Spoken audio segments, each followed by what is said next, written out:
안녕하세요 여러분. 오늘은 믿음 서바이벌이라는 책을 소개해 드리려고 합니다. 평소 교회 간증집하면 되게 고난을 극복하고 은혜를 누린다는 달콤한 이야기들이 많잖아요. 그런데 이 책은 꽤 솔직하고 살짝 살벌합니다. 한마디로 가슴 쓰린 교회의 현실과 목회 현장의 애로사항을 서슴없이 꺼내놓은 어쩌면 부끄러운 현실 보고서 같은 느낌도 든달까요. 그래서 조금 충격적일 수도 있습니다. 은혜로운 스토리가 가득했던 걸 기대하셨다면 이건 좀 다른데 하실 거예요. 하지만 이 책이 오히려 새롭고 공감 가게 되는 이유가 바로 은혜로운 마무리보다는 속 시원한 폭로이면서도 아물지 않은 상처들까지 드러내게 되는 것으로서 더 큰 현실감을 갖게 됐기 때문이죠. 목회자가 살아가는 서바이벌 같은 고군분투가 우리에게 더 큰 위로로 찾아오는 것 같기도 하고요.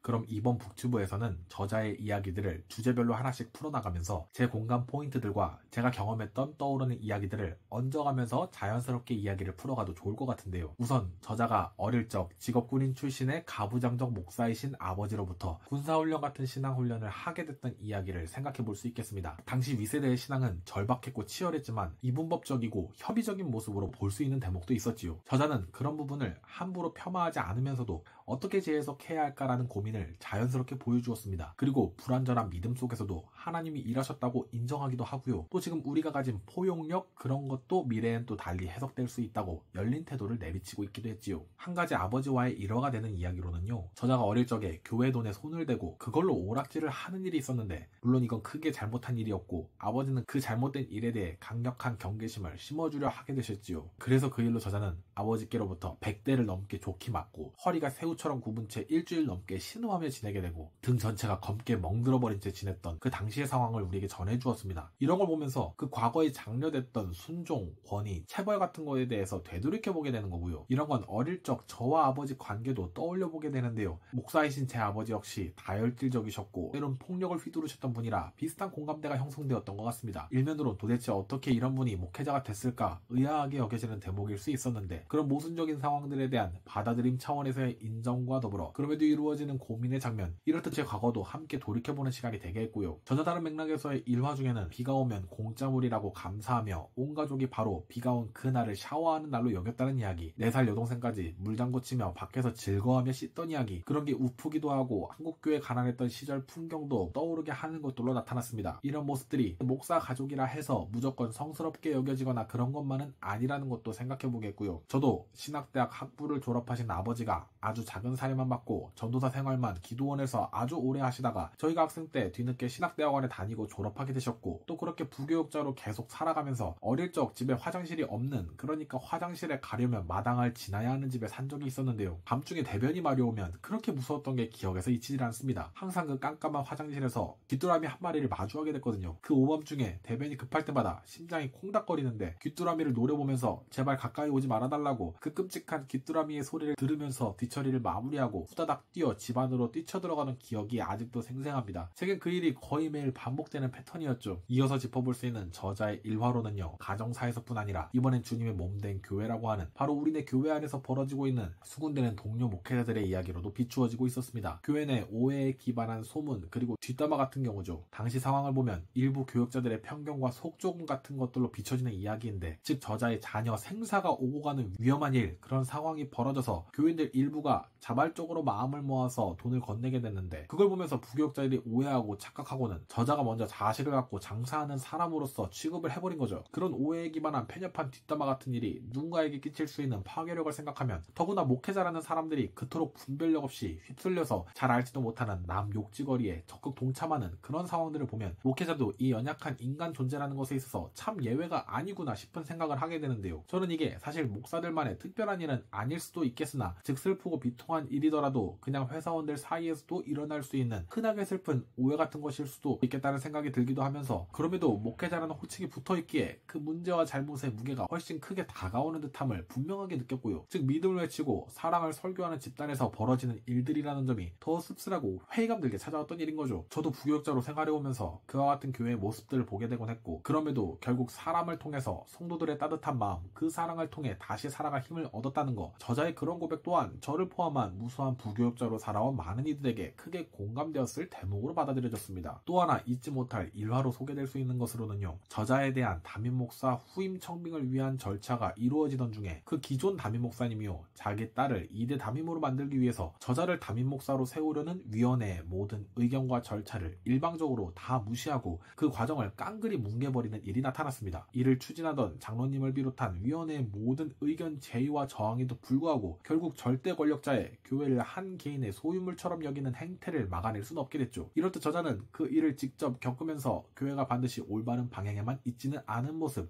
목회 현장에서의 별별 사정 있는 이야기들을 보게 하면서 바로 그런 와중에서 살아남기 위한 애씀으로 끝내 신앙과 교회 현장을 놓치지 않고 싶어하는 목회자의 속내를 꺼내놓은 그런 솔직 대담한 고백록이자 현실감 넘치는 목회 생존기로 이 내용을 보게 했고요. 이때 숨기기가 아닌 드러냄으로써 공동체의 현실을 목도하고 그렇게 우리의 나아갈 믿음 서바이벌의 걸음을 고민하게 해준다는 점에서 이 책의 가치를 느끼게 하는 장면으로 다가왔습니다. 관련된 저희 가족의 일화로도 저희도 아버지가 담임 목사 청빙 요청을 받아서 이사까지 마쳤다가 뜬금없이 갑자기 거액을 준비해오라는 요구를 듣고 결국 몇 달을 허비하다가 결국 그 모든 일이 무산되는 일이 있었거든요. 결국 저희 가족은 몇 달간 생활비가 없이 전전긍긍하면서 지내게 됐고, 저 역시 조금의 생활비라도 보탬이 될 수 있기 위해 21살이라는 어린 나이에 급히 교역자로 뛰어들게 되었고요. 그때도 아니 이게 대체 무슨 일이람 하는 마음이 컸는데 이 책을 보면서 현실이 이러한 것, 목회자라 하여 특별할 것도 면제될 것도 없는 서바이벌을 하고 있는 모습을 보게 되면서 누군가에게는 교회가 저럴 수 있나, 나설 수 있겠지만 저처럼 한참 교회 생활이나 부교역자 생활을 해오신 많은 분들이 우리에게도 저런 일이 있었지, 있을 수 있었지 하면서 고개를 끄덕일 법한 내용으로 보이겠다 비춰졌고요. 그러게 이 이상한 솔직함과 적나라한 현실감이 우리에게 위로로 찾아오는 것이겠고요. 나와 같은 목회자가 바로 여기서 이렇게 똑같은 현실을 견디는 중이구나라는 점에서 말이지요. 어쩌면 진짜 믿음은 그냥 생존과 함께 늘 그렇게 같이 가는 여정이 아닐까 싶어지기도 했고요. 믿음을 지킨다는 것이 이렇게 목회자인 사람들에게도 서바이벌이라는 게 위로가 되는 건 우픈 것일지도 모르겠지만, 그럼에도 그게 현실이라면 이를 직면하고 또한 그 속에서의 공감대를 나눔으로 위로도 나눠볼 수 있다는 것에서 독특함을 느끼게 되는 것 같았고요. 저는 책을 읽을 때도 그렇지만 리뷰를 준비하는 과정에서도 책의 내용과 제 경험이 연결이 되면서 당시 그 여러 힘듦의 상황에 놓여서 속이 상하기도 했던 저, 그리고 그 상황들이 이해가 되면서 눈물이 흐르는 체험도 했습니다. 그렇게 삶이란,